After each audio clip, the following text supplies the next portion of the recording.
আসসালামু আলাইকুম। সবাইকে স্বাগত জানাচ্ছি গ্লোবাল ভিউজে। আপনাদের সঙ্গে আছি আমি সুরভি দিবা।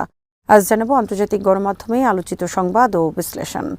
বাহরাইনের মিনা সালমানে অবস্থিত মার্কিন নৌবাহিনীর পঞ্চম নৌবহর ঘাঁটিতে বিধ্বংসী ক্ষেপণাস্ত্র ও ড্রোন হামলা চালিয়েছে ইরান। দেশটির নতুন নেতা আয়াতুল্লাহ সৈয়দ মুজতবা খামেনি তার প্রথম বার্তায় ইরানের দৃঢ় এবং অনুশোচনা উদ্রেককারী প্রতিরক্ষা প্রচেষ্টার উপর জোর দেওয়ার পরপরই এই হামলা চালায় ইসলামী বিপ্লবী গার্ড বাহিনী বা আইআরজিসি। বাহিনীর জনসংযোগ শাখা জানিয়েছে এই হামলা বৃহস্পতিবার চালানো হয় এবং 2 দফায় ক্ষেপণাস্ত্র ও ড্রোন ওই ঘাঁটিতে আঘাত হানে। বিবৃতিতে বলা হয়েছে, ড্রোন বিধ্বংসী প্রতিরক্ষা ব্যবস্থা, ড্রোন সংরক্ষণ ও রক্ষণাবেক্ষণ এলাকা, সহায়ক সরঞ্জাম এবং জ্বালানি ট্যাঙ্ক সহ ঘাঁটির প্রধান এলাকাগুলোকে লক্ষ্য করে নিখুঁতভাবে ক্ষেপণাস্ত্র ও ড্রোন হামলা ছোড়া হয়েছে। আইআরজিসি জানায় এই হামলা সরাসরি আঘাত এনেছে এবং ব্যাপক ক্ষয়ক্ষতি সাধন করেছে। এই হামলাকে অপারেশন ট্রু প্রমিস 4 এর 42তম ওয়েভ হিসেবে ঘোষণা করা হয়, যার কোড নাম ছিল লাব্বাইক খামেনি। পবিত্র রমজানের শহীদদের স্মৃতির উদ্দেশ্যে উৎসর্গ করা এই হামলায় ইমাদ, কদর, খেইবার শেকান এবং ফাত্তা সহ বেশ কিছু ভারী ক্ষেপণাস্ত্র এবং আত্মঘাতী ড্রোন ইসরায়েল ও এই অঞ্চলের মার্কিন সামরিক ঘাঁটি লক্ষ্য করে ছোড়া হয়।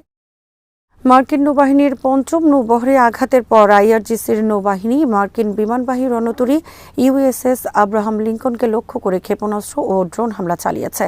এর ফলে রণতরীটি অকেজ হয়ে পড়েছে এবং আঞ্চলিক জলসীমা থেকে পিছু হটতে বাধ্য হয়েছে।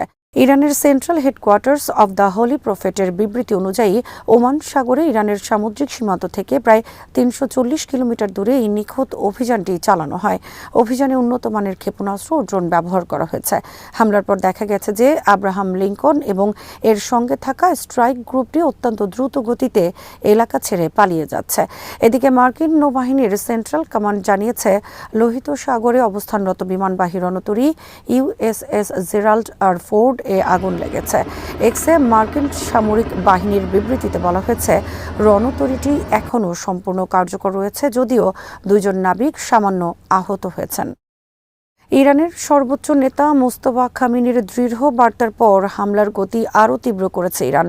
নির্বাচিত হওয়ার পর বৃহস্পতিবার প্রথম টেলিভিশন ভাষণে তিনি গণহত্যাকারী ইসরায়েল ও তাদের সহযোগী যুক্তরাষ্ট্রকে হুঁশিয়ারি দিয়ে বলেছেন, ইরান লড়াই চালিয়ে যাবে। তিনি বলেন, আমরা আমাদের শহীদদের রক্তের প্রতিশোধ নেব। ইরানের সর্বোচ্চ নেতা দেশটির সামরিক বাহিনীকে ধন্যবাদ জানিয়ে বলেন, দেশ যখন আক্রমণের শিকার হয়েছে তখন এই বাহিনী ইরানকে পরাধীন হওয়া বা বিভক্ত হওয়া থেকে রক্ষা করেছে। তিনি বলেন, আমি সেই সাহসী যোদ্ধাদের ধন্যবাদ জানাতে চাই। আমাদের দেশ যখন চাপের মুখে এবং আক্রমণের শিকার, তখন তারা দুর্দান্ত কাজ করছেন। জ্বালানির বাজার নিয়েও মন্তব্য করেছেন তিনি। সর্বোচ্চ নেতা বলেন, হরমুজ প্রণালী বন্ধই থাকবে। টেলিভিশন ভাষণে জাতীয় ঐক্যের ডাক দিয়ে মোস্তফা খামেনি বলেন, ইরানের শত্রুদের উপর চাপ সৃষ্টি করতে হরমুজ প্রণালী বন্ধ রাখা অব্যাহত থাকবে। তিনি উপসাগরীয় দেশগুলোকে নিয়ে বলেছেন, ইরান প্রতিবেশীদের সঙ্গে বন্ধুত্বে বিশ্বাসী, কিন্তু মার্কিন ঘাঁটিতে হামলা অব্যাহত রাখবে। তিনি জানান, তারা কেবল মার্কিন ঘাঁটিগুলোকেই লক্ষ্যবস্তু করছেন, যা তারা অব্যাহত রাখবেন। সর্বোচ্চ নেতা বলেন, এই অঞ্চলের সব মার্কিন ঘাঁটি অবিলম্বে বন্ধ করতে হবে, অন্যথায় সেগুলোতে হামলা চালানো হবে। ইরানের সেনাবাহিনী তাদের অভিযানে গুরুত্বপূর্ণ মার্কিন সামরিক অবকাঠামো ধ্বংস করতে বাংকার বাস্টার ক্ষেপণাস্ত্রের ব্যাপক ব্যবহারের কথা জানিয়েছে। সেনাবাহিনী বৃহস্পতিবার বলেছে, তারা ইসরায়েলের বিমান ঘাঁটি এবং গোয়েন্দা সদর দপ্তর সহ প্রধান স্থাপনাগুলোতে হামলা চালিয়েছে। সেনাবাহিনী এক বিবৃতিতে জানিয়েছে, ইরানের সশস্ত্র বাহিনী পালমাহিম এবং ওফদা বিমান ঘাঁটিতে ড্রোন হামলা চালিয়েছে, যা ইসরায়েলি সামরিক ও গোয়েন্দা সংস্থার জন্য অত্যন্ত গুরুত্বপূর্ণ। তেল আবিবের কাছে অবস্থিত পালমাহিম ঘাঁটিটি স্যাটেলাইট উৎক্ষেপণ সুবিধা এবং ক্ষেপণাস্ত্র পরীক্ষার সাইটের জন্য পরিচিত এবং এখানে ডেভিডস স্লিং ও হার্মিস 900 ড্রোনের মতো প্রতিরক্ষা ব্যবস্থা রয়েছে। অন্যদিকে ওফদা বিমান ঘাঁটি ইসরায়েলি বিমান বাহিনীর একটি প্রধান প্রশিক্ষণ ও অপারেশন ঘাঁটি এবং এখানে মার্কিন তৈরি F-22 যুদ্ধ বিমানও থাকে। এছাড়া সেনাবাহিনী ইসরায়েলের অভ্যন্তরীণ নিরাপত্তা সংস্থা শিন বেতের সদর দপ্তরে হামলার খবর দিয়েছে। যদিও ইসরায়েল ক্ষয়ক্ষতির পূর্ণ বিবরণ নিশ্চিত করেনি, তবে স্থানে অন্তত 2745 জন ইসরায়েলি বসতি স্থাপনকারী আহত হয়েছে। এদিকে লেবাননের বিমান প্রতিরক্ষা ব্যবস্থার উপর একাধিক ক্ষেপণাস্ত্র হামলার খবর দিয়েছে। ইরাকের প্রতিরোধ যোদ্ধারা মার্কিন বিমান বাহিনীর একটি KC-135 স্ট্র্যাটো ট্যাঙ্কার ভূপাতিত করেছেন। ইরান ও আঞ্চলিক প্রতিরোধ যোদ্ধাদের পক্ষ থেকে একে মার্কিন আগ্রাসন ও দাম্ভিকতার বিরুদ্ধে একটি মোক্ষম জবাব হিসেবে অভিহিত করা হয়েছে।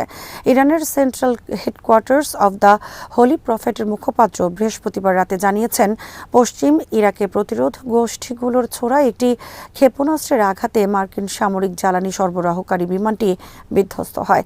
বিধ্বস্ত হওয়ার সময় বিমানটিতে 6 জন ক্রু সদস্য ছিলেন এবং তারা সবাই নিহত হয়েছেন।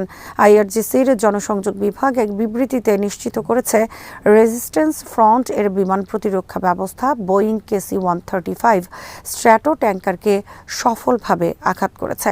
বিমানটি তখন একটি আক্রমণকারী যুদ্ধবিমানকে মাঝ আকাশে জ্বালানি সরবরাহ করছিল।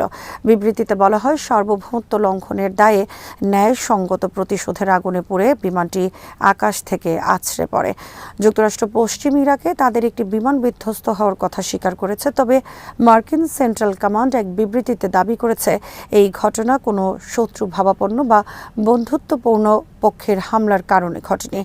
সেন্ট্রাল কমান্ডের ভাষ্য অনুযায়ী, মার্কিন সেন্ট্রাল কমান্ড একটি KC-135 রিফুয়েলিং এয়ারক্রাফট হারানোর বিষয়ে অবগত। ঘটনাটি অপারেশন এপিক ফিউরি চলাকালীন একটি মিত্রদেশের আকাশসীমায় ঘটেছে এবং উদ্ধার অভিযান অব্যাহত রয়েছে। সেন্টকম জানায়, এই ঘটনায় 2টি বিমান জড়িত ছিল, যার মধ্যে একটি বিধ্বস্ত হয় এবং অন্যটি ইসরায়েলে নিরাপদ অবতরণ করে। ইসরায়েলের বিভিন্ন স্পর্শকাতর স্থাপনায় বৃহস্পতিবার আঘাত হেনেছে প্রতিরোধ আন্দোলন হিজবুল্লাহ। উত্তরাঞ্চলে বৃহস্পতিবার দিবাগত রাতে ক্ষেপণাস্ত্র হামলায় অন্তত কয়েক ডজন মানুষ আহত এবং বেশ কিছু ভবন ক্ষতিগ্রস্ত হয়েছে বলে জানিয়েছে ইসরায়েল। তাদের ফায়ার অ্যান্ড রেস্কিউ বিভাগ বলেছে, উত্তরাঞ্চলীয় শহর জারজিরের একটি স্থাপনায় ক্ষেপণাস্ত্র সরাসরি আঘাত হানলে তারা সেখানে উদ্ধার কাজে সাইরেন বাজার পর তারা ইরান থেকে ছোড়া ক্ষেপণাস্ত্র শনাক্ত করে। এরপরই এই ক্ষয়ক্ষতির ঘটনা ঘটে। এর আগে ইরানের রাষ্ট্রীয় সম্প্রচার মাধ্যম IRIB জানায়, ইরান আবারও ইসরায়েলকে লক্ষ্য করে ক্ষেপণাস্ত্র হামলা শুরু করেছে। একই সময় দক্ষিণ লেবানন থেকে হিজবুল্লাহ ইসরায়েলে হামলা চালাচ্ছে বলে উল্লেখ করেন তারা। সংযুক্ত আরব আমিরাতের দুবাই শহরের কেন্দ্রীয় অংশে জোরালো বিস্ফোরণের শব্দ শোনা গেছে। শুক্রবার বিস্ফোরণের পর বেশ কিছু ভবন কেঁপে ওঠে এবং আকাশে ঘন ধোঁয়া দেখা যায়। বার্তা সংস্থা AFPর একজন প্রতিবেদক বলেছেন, তিনি একটি বিশাল জোড়া বিস্ফোরণের শব্দ শুনেছেন, যার ফলে আশেপাশের ভবনগুলো কেঁপে ওঠে। দুবাই মিডিয়া অফিস জানিয়েছে, ধ্বংসাবশেষের কারণে একটি ভবনের বাইরের অংশে সামান্য ক্ষয়ক্ষতি ঘটেছে। এ ঘটনায় কোনো হতাহতের খবর পাওয়া যায়নি বলেও নিশ্চিত করেছে কর্তৃপক্ষ। প্রতিবেদন অনুযায়ী শেখ জায়েদ রোড এর দিক থেকে সাইরেনের শব্দ শোনা যায়। ঘটনার পর এলাকাটি ঘিরে ফেলেছে দুবাই পুলিশ। ভবনটি উল্লেখযোগ্য ক্ষতির সম্মুখীন হয়েছে বলে জানা গেছে। ঘটনাটি ঘটেছে দুবাই ইন্টারন্যাশনাল ফিনান্সিয়াল সেন্টার বা DIFC এলাকায়। এদিকে ওমানের সোহান প্রদেশে একটি ড্রোন ভূপাতিত হওয়ার ঘটনায় শুক্রবার 2 জন নিহত হয়েছেন বলে জানিয়েছে দেশটির রাষ্ট্রীয় সংবাদ সংস্থা। ওমান নিউজ এজেন্সি একটি নিরাপত্তা সূত্রের বরাত দিয়ে জানিয়েছে যে ড্রোনটি আল আহি শিল্প এলাকায় আছড়ে পড়ে। এতে 2 জন নিহত এবং আরও বেশ কয়েকজন আহত হয়েছেন। সংবাদ সংস্থাটি আরও জানিয়েছে, নিহত 2 ব্যক্তি বিদেশি নাগরিক ছিলেন। এছাড়া সোহান প্রদেশে আরও একটি ড্রোন ভূপাতিত করা হয়েছে বলে ওই প্রতিবেদনে উল্লেখ করা হয়েছে। শুক্রবার তুরস্কের ইনজারলিক বিমান ঘাঁটিতেও সাইরেনের শব্দ শোনা গেছে। আনাদুলুর বরাত দিয়ে জানানো হয়েছে, দেশটির দক্ষিণ পূর্বাঞ্চলীয় শহর আদানার কাছে অবস্থিত ইনজারলিক বিমান ঘাঁটিতে সাইরেন বেজে উঠেছে। ওয়েবসাইট ইকোনমিক জানিয়েছে, ন্যাটোর এই গুরুত্বপূর্ণ ঘাঁটিটিতে যেখানে মার্কিন সেনারা অবস্থান করে সেখানে ভোর 3:30টার দিকে প্রায় 5 মিনিট ধরে সাইরেন বাজে। এদিন সৌদি আরবের রাজধানী রিয়াদের ডিপ্লোম্যাটিক কোয়ার্টারে ড্রোন হামলার খবর পাওয়া গেছে।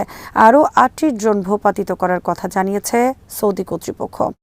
আজ এখানেই শেষ করছি। সবাই ভালো থাকুন, সুস্থ থাকুন আর দেখতে থাকুন BT Views। চ্যানেলটি ভালো লাগলে সাবস্ক্রাইব করুন। সংযুক্ত থাকুন আমাদের ফেসবুক পেজে। আল্লাহ হাফেজ।